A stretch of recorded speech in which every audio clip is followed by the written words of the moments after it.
थोड़ी देर बाद खेत में से एक डंडा निकलता है जिसमें दीनू की खोपड़ी टंगी होती है। उसी समय वहां से दो शराबी नन्हे और बन्ने दीनू की खोपड़ी के पास जाते हैं। अरे बन्ने भैया, जरा वो दिनुआ को देखो ना, आज पुतला बनकर खड़ा है। ये दीनू भी ना पैसे के लिए कुछ भी कर लेगा। सही कह रहे हो नन्हे भैया, लेकिन एक बात बताओ, इसका धड़ कहाँ गया? कहीं बेच कर तो नहीं खा गया है? नन्हे खोपड़ी देखकर बेहोश हो जाता है। अरे मुझे तो चक्कर आ रहे हैं, ये तो दीनू की खोपड़ी है, बचाओ!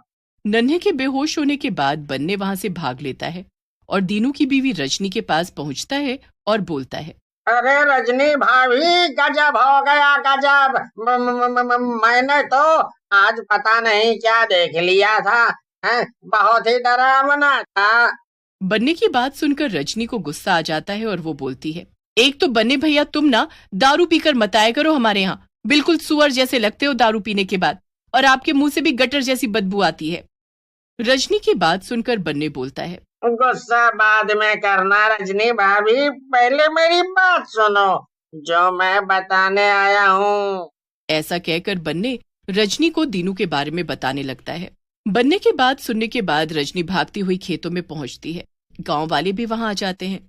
किशन दीनू की गर्दन को देखकर कर्मा से बोलता है, देखो कर्मा भैया, देखो कातिल ने कितनी भयानक तरीके से मारा है, पता नहीं बेचारे का धड़ कहाँ चला गया है। सही कह रहे हो किशन भाई, कोई इंसान इतनी बुरी तरह से किसी दूसरे इंसान को नहीं मार सकता है, ये किसी शैतानी आत्मा या चुड़ैल का काम लगता है। फिर गांव वाले मिलकर दीनू का शरीर ढूंढते हैं और अंतिम संस्कार कर देते हैं। रजनी गांव के सरपंच कैलाश के पास जाती है और उन्हें अपनी आप बीती बताती है। रजनी की बात सुनकर सरपंच जी बोलते हैं, बेटी रजनी, मुझे थोड़ा समय दो, मैं दीनू बेटे की मौत के कारण का पता लगा कर रहूंगा। ये अनहोनी जिसने भी की है, हम उसे छोड़ेंगे नहीं, चाहे वो इंसान हो या शैतान। अगले दिन सरपंच नन्हे और बन्ने तीनों उसी गन्ने के खेत में जाते हैं। काफी देर ढूंढने के बाद भी वहां कुछ नहीं मिलता है। सरपंच जी बोलते हैं, नन्हे और बन्ने, इतना समय हो गया लेकिन कोई नहीं दिख रहा है यहाँ, ऐसे तो हम थक जाएंगे। सही कह रहे हो मालिक, मैं तो कहता हूँ चलते ही हैं, आपकी भी उम्र हो गई है, कहीं दिल का दौरा आ गया तो लेने के देने पड़ सकते हैं।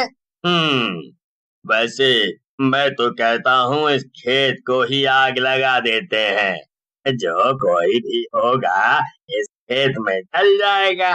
फिर सरपंच के कहने पर नन्हे और बन्ने खेत को आग लगा देते हैं और वहां से चले जाते हैं। अगले दिन मनोहर नाम का एक गांव वाला सरपंच के पास आता है और बोलता है, अरे सरपंच जी, गजब हो गया, जिस खेत को आपने जलवाया था वहाँ तो गन्ने फिर से उग गए हैं। ये कैसे हो सकता है?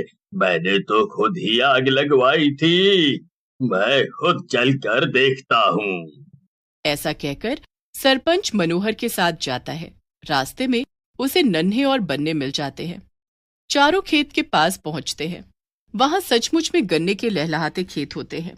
है? ये कैसे हो सकता है? ये खेत तो जल गए थे, मैंने खुद अपने हाथों से आग लगाई थी। तुम गांव वालों ने क्या सोचा, यहाँ आग लगा दोगे और सब खत्म हो जाएगा? जो कोई भी इस खेत के आसपास भी आएगा मैं उसे कच्चा चबा जाऊंगी। चुड़ैल की आवाज सुनकर ये चारों वहां से भाग खड़े होते हैं। सरपंच जो उम्र में सबसे बड़े थे वही सबसे तेज भागने लगता है। फिर चारों भागते भागते वापस गांव के अंदर पहुंच जाते हैं। गांव के अंदर पहुंचते ही सरपंच बोलते हैं, बाप रे बाप, आज तो किसी तरह से जान बच गई है, लेकिन वैसी भयानक चुड़ैल मैंने आज तक नहीं देखी है। कुछ करना होगा। सही कह रहे हो सरपंच जी, लेकिन हमें किसी तांत्रिक को बुलाना होगा ताकि वो आकर इस चुड़ैल के बारे में बता सके और गांव को इस चुड़ैल से मुक्ति दिला सके। अब बेटा, इस उम्र में मैं कहाँ जाऊंगा? हैं? तुम तीनों जवान हो, जाकर कोई तांत्रिक बुलाकर ले आओ जो हमें इस चुड़ैल से आजाद करवा सके। मेरा बस चले तो इस बुढ़े का गला दबा दूं। जब काम होता है तो बूढ़ा बन जाता है। और देखो अभी कैसे हम तीनों से तेज भाग रहा था, घोड़ा कहीं का अब गधा बन गया। अरे नन्हे छोड़ना उसको, हमें अपने गांव को चुड़ैल से बचाना है। हम और हमारा परिवार भी तो इसी गांव में रहते हैं। ये नहीं करता तो हम तीनों कुछ करते हैं। मेरी जान पहचान के बाबा हैं, अभी चलते हैं उनके पास। सही कह रहा है भाई, ये तो बूढ़ा है, इसे क्या वैसे ही मरने की कगार पे खड़ा है। हम चलते हैं। फिर नन्हे बन्ने और मनोहर तांत्रिक के पास पहुंच जाते हैं और तांत्रिक को चुड़ैल के बारे में बताते हैं, जिसे सुनकर तांत्रिक बोलता है, बेटा, इस खेत के नीचे किसी औरत को मार कर काट दिया गया था। ये चुड़ैल उसी की आत्मा है। वो सब गांव वालों को अपना दुश्मन समझ रही है और उन्हें मार रही है। लेकिन बाबा, कोई चुड़ैल पूरे गांव को अपना दुश्मन कैसे बना सकती है? ये तो बात कुछ समझ नहीं आ रही है। सही कह रहे हो मनोहर, पूरा गांव उसका दुश्मन नहीं है, लेकिन इन्हीं गांव वालों में से किसी ने उसको मारा था। इसीलिए वो सारे गांव वालों को ही मार डालना चाहती है। तो बाबा, हम लोगों को क्या करना चाहिए? आप ही कोई रास्ता बताओ। तुम तीनों को सब गांव वालों को बुलाना चाहिए, उसके बाद मैं बताऊंगा क्या करना है। फिर मनोहर सरपंच के पास जाते हैं और उन्हें बाबा के साथ हुई बातों को बताता है, जिसे सुनकर सरपंच बोलते हैं, क्या सच में ऐसा करने से हम उस चुड़ैल के श्राप से मुक्त हो जाएंगे? हैं? अगर ऐसा हुआ तो मजा ही आ जाएगा। फिर सरपंच सब गांव वालों को अगले दिन तांत्रिक बाबा के पास पहुंचने को बोलते हैं। पूरा गांव तांत्रिक के पास पहुंच जाता है। सरपंच जी बोलते हैं, बाबा, सब लोग आ गए हैं, अब बस आप उस चुड़ैल से गांव वालों को मुक्ति दिलाएं। नहीं सरपंच जी, अभी सब लोग यहाँ नहीं आए हैं। तुम्हारे गांव का कल्लू सुनार नहीं आया है। फिर सरपंच जी के कहने पर गांव के कुछ लोग कल्लू सुनार को पकड़कर ले आते हैं। कल्लू जैसे ही वहां से जाने लगता है, चारों तरफ अंधेरा छा जाता है और जोर से बिजली कड़कती है और वहां चुड़ैल आ जाती है। कहाँ जा रहा है कल्लू? तेरी वजह से ही मैं मरी हूँ। बहुत मुश्किल से पकड़ में आए हैं। मैं तुझे यहाँ से नहीं जाने दूंगी। तू तो गया। ऐसा कहकर चुड़ैल कल्लू को गर्दन से पकड़ती है। कल्लू चिल्लाता हुआ बोलता है, अरे अरे अरे अरे अरे अरे अरे अरे अरे मर गया रे! अरे मुझे बचा लो गांव वालों! हाय हाय हाय, ये चुड़ैल मार डालेगी मुझे! हाय हाय! कोई नहीं बचा सकता तुझे कल्लू। तूने अपने ब्याज के पैसों के लालच में एक औरत को मार डाला। गांव वालों, अब तुम सब लोगों को डरने की जरूरत नहीं है। मुझे अपना दुश्मन मिल गया है। मैं इसे लेकर जा रही हूँ। इसे भी मैं तिल तिल करके मारूंगी। इतनी आसान मौत नहीं दूंगी। ऐसा बोलकर चुड़ैल कल्लू को लेकर वहां से चली जाती है। एक छोटे से शहर में मोहन अपनी माँ के साथ एक छोटे से घर में रहता था। मोहन के पिताजी सालों पहले ही गुजर गए थे। अब मोहन ही छोटी मोटी नौकरी करके घर का खर्च चला रहा था। एक दिन जब मोहन सुबह सुबह नौकरी पर जा रहा होता है तो उसकी माँ उसे कूड़े की थैली थमा देती है। जाते वक्त इसे कूड़ेदान में फेंक दियो। ठीक है माँ, मैं फेंक दूंगा। मोहन कूड़े की थैली लेकर जा ही रहा होता है कि ऊपर से एक औरत कूड़ा नीचे फेंक देती है। जो मोहन के सिर पर आकर गिर जाता है। ओहो, जरा झाड़ ले, साफ हो जाएगा। इसमें इतनी चीखने वाली तो कोई बात नहीं है। मैं कोई चीख नहीं रहा हूँ आंटी, और आप ये कूड़ा ऐसे ही सड़क पर फेंक रही हो, ये कोई अच्छी बात नहीं है।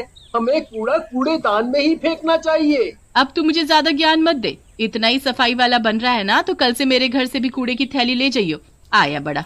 मोहन अपने कपड़े साफ करता है और फिर उदास होकर वहाँ से चला जाता है। उसे उस आंटी की हरकत पर बड़ा ही गुस्सा आ रहा होता है, पर वो कुछ कर भी तो नहीं सकता था। वो चुपचाप अपना कूड़ा ले जाकर कूड़ेदान में फेंक देता है। रात को जब मोहन घर आकर अपनी माँ के साथ बैठकर खाना खा रहा होता है, तो वो सुबह वाली बात उनको बताता है। मोहन की माँ को बड़ा ही बुरा लगता है, पर वो मोहन से बोलती है, ऐसे लोगों का हम कुछ नहीं कर सकते, उन्हें तो भगवान के भरोसे छोड़ देना चाहिए। एक सुबह वो कूड़ा फेंकने नहीं जा पाता, इसलिए वो रात को खाना खाने के बाद कूड़ा फेंकने जाता है। रात ज्यादा हो चुकी होती है, पर घर में कूड़े से बदबू ना हो जाए, इसलिए वो रात को ही चला जाता है। जैसे ही मोहन कूड़ेदान के पास पहुंचता है और कूड़ेदान में कूड़ा डालने लगता है, तभी उसे कूड़ेदान से अजीब सी आवाज आने लगती है। मोहन कान लगाकर ध्यान से सुनने की कोशिश कर ही रहा होता है कि अचानक कूड़ेदान का कूड़ा हवा में उड़ने लगता है।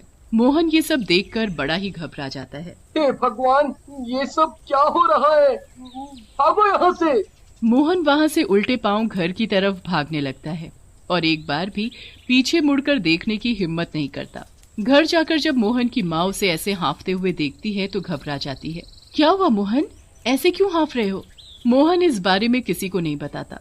डर के कारण वो 2 दिन तक कूड़ा फेंकने भी नहीं जाता। अरे मोहन बेटा, तुझे मैं बोल बोल कर थक गई हूँ कि ये कूड़ा कूड़ेदान में फेंका, तू जाता क्यों नहीं है? हाँ माँ, मैं कल सुबह फेंक आऊंगा। नहीं नहीं, सुबह तक तो पूरे घर में बदबू फैल जाएगी।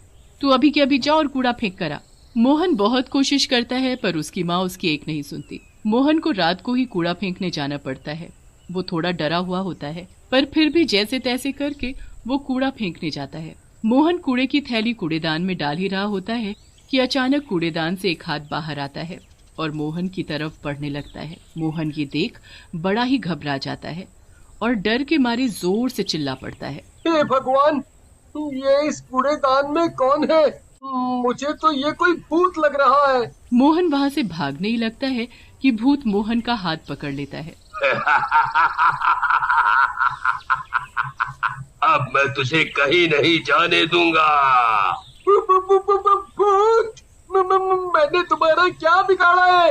मुझे छोड़ दो, मुझे जाने दो।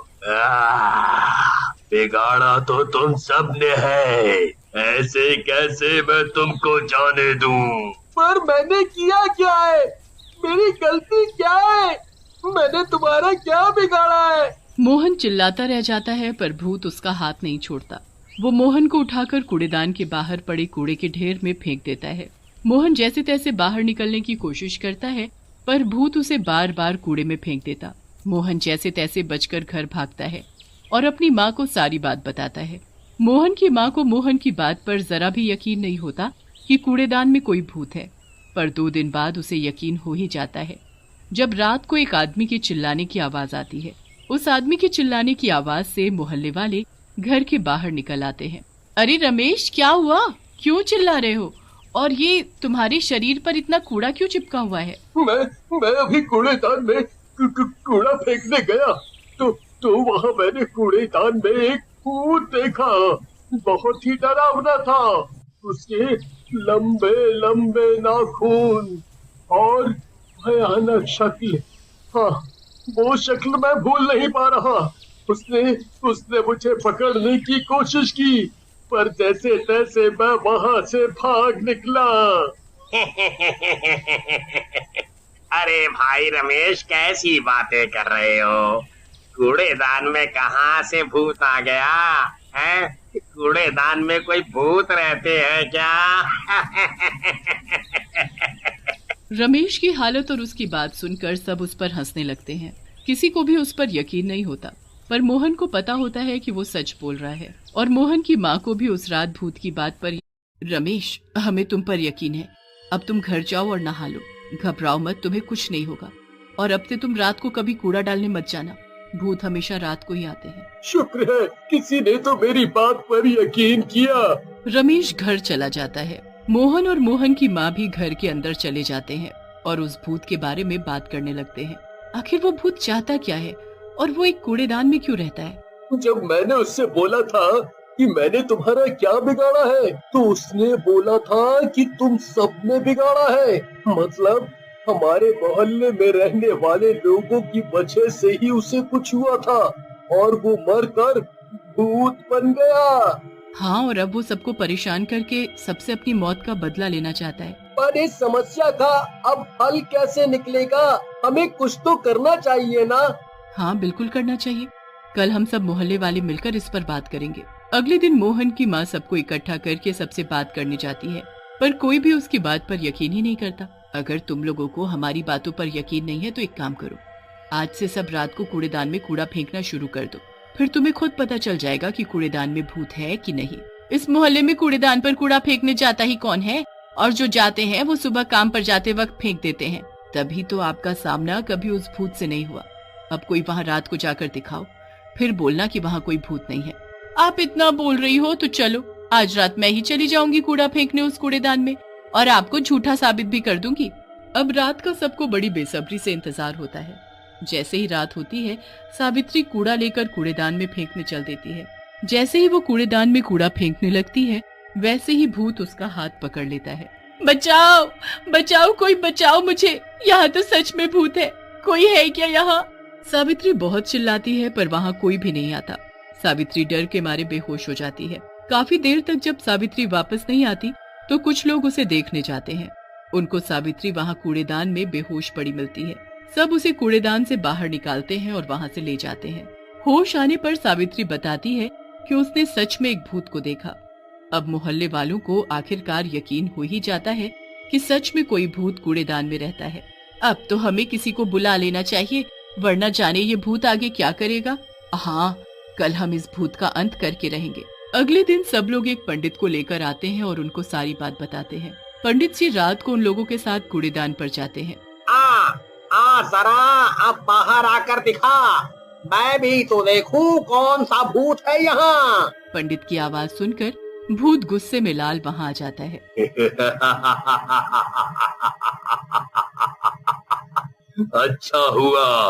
अच्छा हुआ तुम सब एक साथ यहाँ आ गए। अब मैं तुम सबको खत्म कर दूंगा। आखिर क्या बिगाड़ा है इन लोगों ने तुम्हारा? मैं बस सबको मार दूंगा, किसी को नहीं छोड़ूंगा।